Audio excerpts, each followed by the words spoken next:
अस्सलाम वालेकुम प्यारे बच्चों, ब्रिज कोर्स के चौथे दिन आप तमाम का इस्तकबाल है। चलिए देखते हैं आज की सरगर्मी क्या है। प्यारे बच्चों, आपके लिए आज एक खेल है। आपको ये खेल खेल कर दिखाना है। देखते हैं खेल कौन सा है। आओ अहलियत पैदा करें। तलबा दर्जा झैल में दी गई सरगर्मियों को बगौर देखकर मुशाहिदा करके अमली तौर पर सर अंजाम देंगे। देखिए, पहले आपको एक सीध में चलना है, जैसा ये लड़का चल रहा है। उसके बाद आपको रस्सी पर चलना है, जैसे ये लड़का चलकर दिखा रहा है। उसके बाद आपको बलदार रस्सी पर चलना है। देखिए, ये सांप की तरह रस्सी बनी हुई, बल खाई हुई।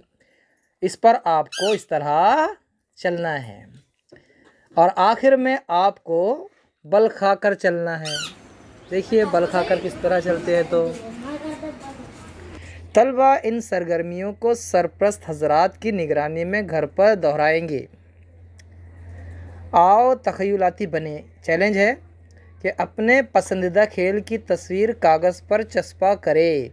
आपका जो खेल जिसे आप पसंद करते हैं, उस खेल की तस्वीर आपको कागज़ पर चिपकानी है। ठीक है, फिर मिलेंगे अगली वीडियो के साथ। तब तक के लिए अल्लाह हाफ़िज़। अस्सलाम वालेकुम।